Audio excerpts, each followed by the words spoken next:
এবারের রমজানে টার্গেট নাও, 30 দিনের রোজার মাধ্যমে দিল থেকে আল্লাহর কাছে এইভাবে 30টা দিন হাতে গুনে তুমি আল্লাহর সাথে ওয়াদাবদ্ধ হও যে আল্লাহ 30 দিন আমি রোজা রাখবো, এবং যৌন চাহিদা, লজ্জাস্থানের চাহিদা, অশ্লীলতা, বেহায়াপনা, নর্তকী, নাচ গান, উলঙ্গ ছবি দেখা, নারীকে নিয়ে চিন্তা ভাবনা, মেয়েকে নিয়ে অশ্লীল চিন্তা ভাবনা, অবৈধ কোনো প্রেম সম্পর্ক, হারাম কোনো রিলেশন, এসব ত্যাগ করে বন্ধু 30টা দিন মনোযোগ দিয়া রোজা রাখো, তারাবি পড়ো, ইফতার করো, সাহারি করো, তাসবিহ পড়ো, তিলাওয়াত করো, কোন আলেমে দ্বীনের সাথে উঠা বসা করো, ইমাম সাহেবের সাথে সম্পর্ক করো।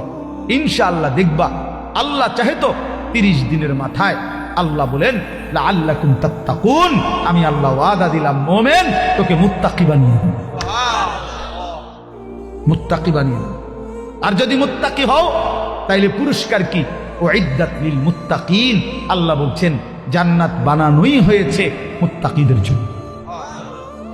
30 দিনে মুত্তাকি হবা, 30 দিনে জান্নাতি হবা। ইয়া আইয়ুহাল্লাযীনা আমানু, হে ঈমানওয়ালা, আল্লাহ বলেন জানো ঈমান তোমার পাসপোর্ট, আমি পাসপোর্ট নিলাম 30 দিন আগে। আর আল্লাহ ওয়াদা দিবেন রমজানের চাঁদ উঠলে আমি আল্লাহর কাছে ঈমানের পাসপোর্ট দিবা।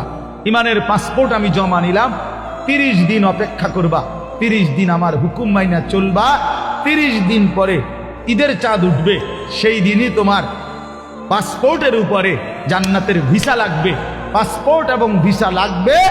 আর ঈদের দিন ফ্লাইট হবে জান্নাতের ফ্লাইট, ইনশাআল্লাহ। ইনশাআল্লাহ হাদিসে আছে ঈদের দিন আল্লাহ তাআলা ফেরেশতাদেরকে জিজ্ঞাসা করে, ফেরেশতারা বলো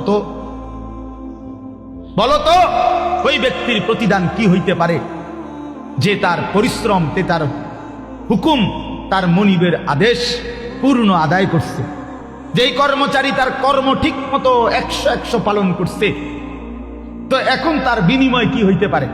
ফেরেশতাদেরকে আল্লাহ বলবে ঈদের দিন, ফেরেশতারা বলবে মাওলা তো এটার বিনিময়তে এটাই আইওয়াফা আজরাহু, তার বিনিময় তাকে পূর্ণ দিবেন, পারিশ্রমিক পূর্ণ দিবেন, কারণ সে তার কর্ম পুরা করছে, অতএব পারিশ্রমিকও তো কি দিতে হবে? পুরা দিবেন, এটাই তো যুক্তির কথা।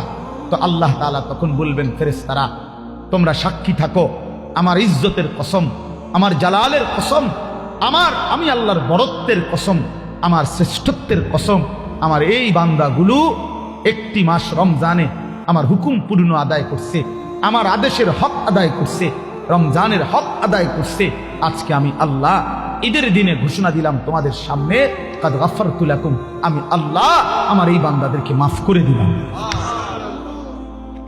ফেরেশতারা তখন ডাক দিয়ে বলবে, তখন ফেরেশতারা নামাজি ঈদগাহের ইমানদার মুসলমানদেরকে বলবে যে ইন্নাল্লাহা কাদ গাফারা লাকুম, তোমাদের আল্লাহ তোমাদেরকে মাফ করে দিয়েছে। আমরা ফেরেশতারা নিজে শুনছি। ফারজিউ রাশিদিনা ইলা রিহালিকুম, অতএব তোমরা খুশি খুশি চিত্তে, সন্তুষ্ট চিত্তে, সফলভাবে তোমরা তোমাদের ঘরে ফিরে যাও। এই জন্য বন্ধু, এটাই আমার মূল বক্তব্য। আল্লাহ তাআলা মাহে রমজান আমাদের সামনে, আর মাত্র 30-32 দিন, খুব সম্ভব 32 দিন হবে, এরকম কতদিন? 32 দিন। আর মাত্র আমার শায়েখ আল্লামা মুফতি মুশতাকুন নবী সাহেব হুজুর এখন প্রত্যেক মাহফিলে এভাবে শিখায়, বলায় যে আর মাত্র 32 দিন মাহে রমজানের শুভ দিন। কয়দিন? আর মাত্র, বলেন না, মাহে রমজানের শুভ দিন। আর মাত্র 32 দিন রহমত মাগফিরাতের শুভ দিন, আর মাত্র 32 দিন নাজাতের শুভ দিন, আর মাত্র 32 দিন ইফতার সাহারির শুভ দিন, আর মাত্র 32 দিন 20 রাকাত তারাবির শুভ দিন, আর মাত্র 32 দিন মুত্তাকি হওয়ার শুভ দিন, আর মাত্র 32 দিন জান্নাতি হওয়ার শুভ দিন, আর মাত্র 32 দিন লাইলাতুল কদরের মর্যাদা পাওয়ার শুভ দিন। কাউন্ট করো, মানে গুনো, আর মাত্র 31 দিন, আর মাত্র 30 দিন, কাউন্টডাউন, সংখ্যা গুনো। এটা উচিত। নবীনগরের মুরব্বী এখন আসছে, আল্লাহু আকবার।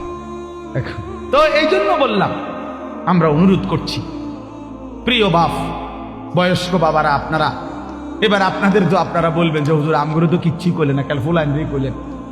আপনাদের জন্য কথা হলো এটা বাপ, আপনাদের জন্য প্রথম জিম্মাদারি।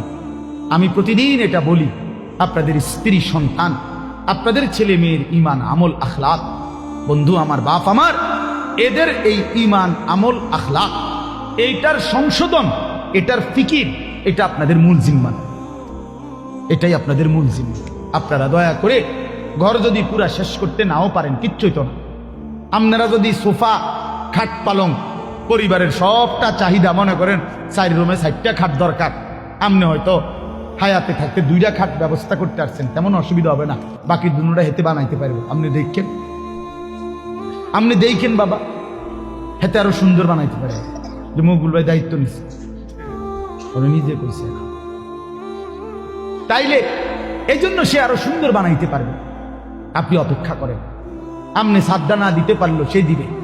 অতএব শুধু দুনিয়া মিলাইবার জন্য আপনারা বাবারা, বয়স্ক বাবারা, অভিভাবক যারা, ছেলের বাপ, মেয়ের বাপ, স্ত্রীর স্বামী, দয়া করে বাপ, আপনারা গহনা অলংকার, আসবাবপত্র, খাট পালং, সোফা, ফার্নিচারের জন্যই আপনারা আপনাদের এই সময় হায়াত শেষ করেন না, বরং সংসারের পবিত্র দায়িত্ব, স্ত্রী সন্তানের মূল দায়িত্ব হলো আপনার উপরে, তাদের ব্যাপারে আল্লাহর কসম, তাদের ইবাদত, তাদের ঈমান, তাদের আমল, তাদের আখলাক। আপনার বিবেক দিয়ে ভাবা উচিত, আমার ছেলেটা 16 বছর কোনো দিন ফজরের নামাজ পড়ে না, আমি কেমন বাপ,